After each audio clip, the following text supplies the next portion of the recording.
The Rover 25 is a supermini launched in 1999 as a replacement for the 200, competing with Ford's Fiesta, Vauxhall's Corsa and the Polo from Volkswagen. The 25 offered a premium alternative with many features and attributes shared from its bigger brothers, the 45 and 75.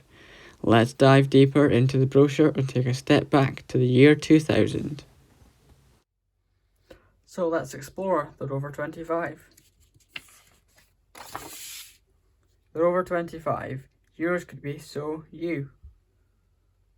So here we have the engines available, ranging from a 1.4 through to 1.6, 1.8, and then a 2-litre turbo diesel with 5-speed manual and automatic transmissions and a range of trim levels.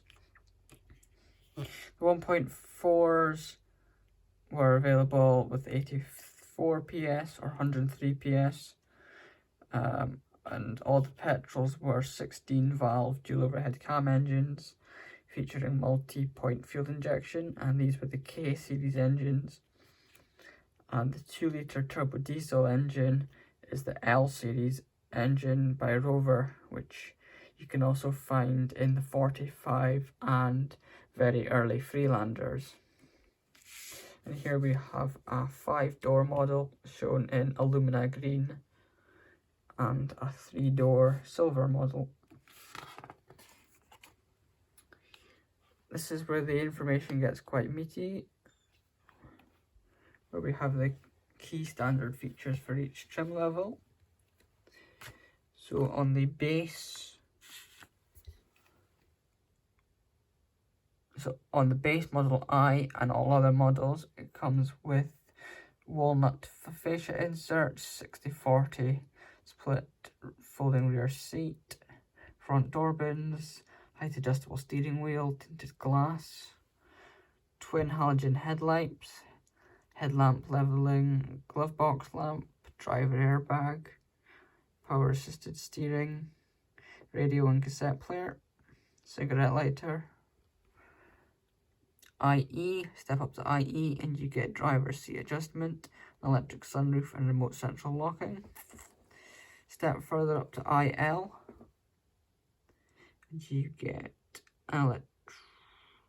electric front windows, rear speakers and ABS on the 1.6 and 1.8 automatic models. Climb further up the range to the IS. You get a body coloured spoiler, 15-inch alloy wheels. And then go to the range topping GTI model.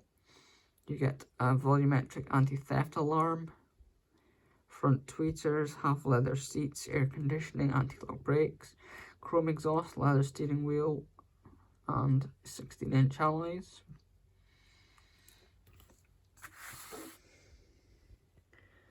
And this is some key features you can have with the 25, showing the front headlamps, steering wheel mounted volume controls, the chrome grille, leather steering wheel, and the door cards. Interior design made easy. This is the front dashboard. You could have the interior in a range of colours.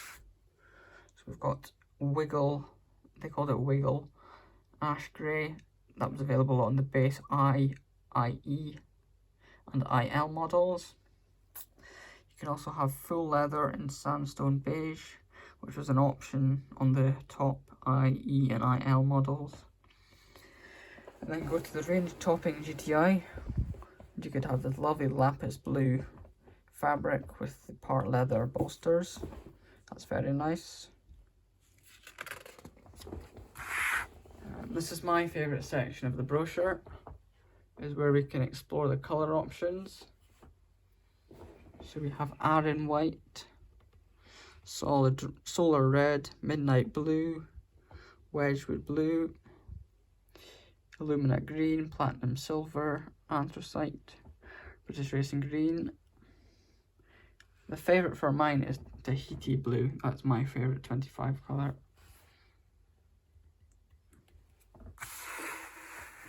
This is the colour chart that shows you what colours you can have with which trim levels.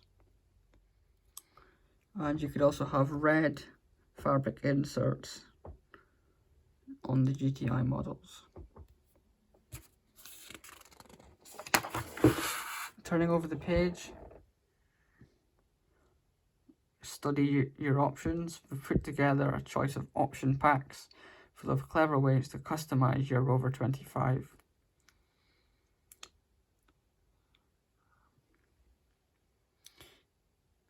You can have a sunroof, passenger airbag, front fog lamps. And there is also a brochure to go along with this, which I don't have yet, which is the accessories you can have with your 25.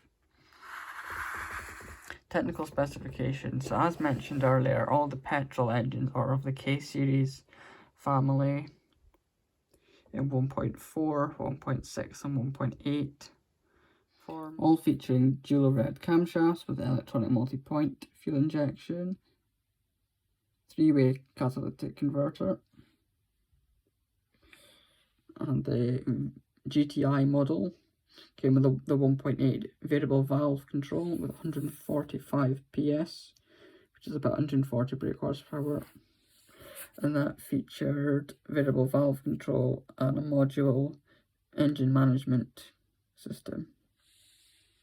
You could have the diesel 25 as well if that was your preference. Again, that was a 4-cylinder, 2-litre single overhead cam, turbocharged with intercooler. That had a catalyst as well. That was the L series engine, which was developed by Rover, available on the 25 and 45, as well as the early Freelanders. The 2-litre engine, diesel engine in the 75 was of BMW origin. So we've got the maximum top speed ranging from 105 to 124 miles per hour.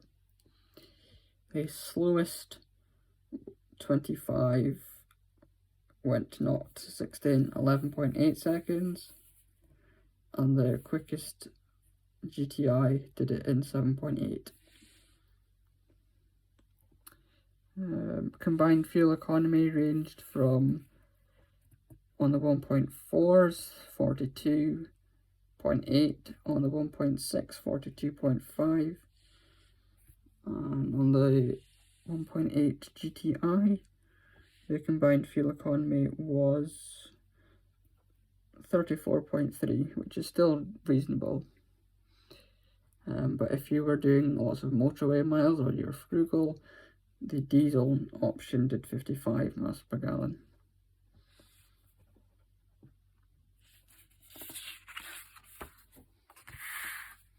You can have various wheel options ranging from 14-inch wheel trims all the way up to 16-inch alloy wheels.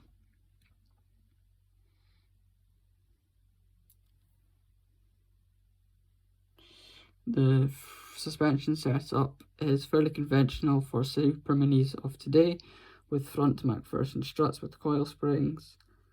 On the rear it was a H frame with coil springs, and the GTI model and diesel models featured rear anti-roll bars. Steering was rack and pinion, with some models featuring power assistance.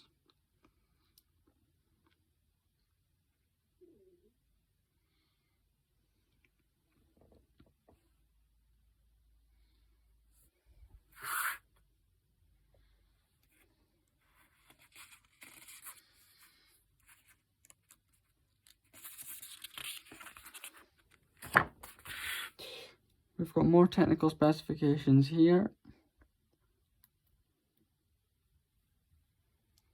with pictures of the rear, digital radio display and the heater controls. And then here we have the recommended towing weights. So the base models 1.4 could tow up to a ton. All models could tow 1 ton.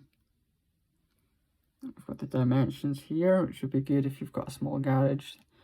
If you're wondering if you can fit it in or not. And luggage capacity is 304 litres, which seems quite reasonable. Warranty, all 25s benefited from an extended warranty, which covers 3 years or 60,000 miles, whichever comes sooner.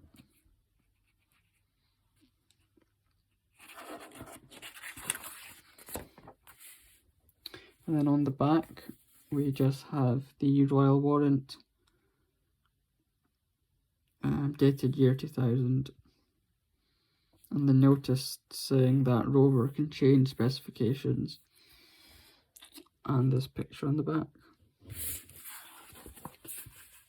And that, in a nutshell, is the Rover 25 brochure. If you've enjoyed this little bit quicker overview video, please let me know. Give me some comments. Subscribe to the YouTube channel. Follow me on Instagram for more content.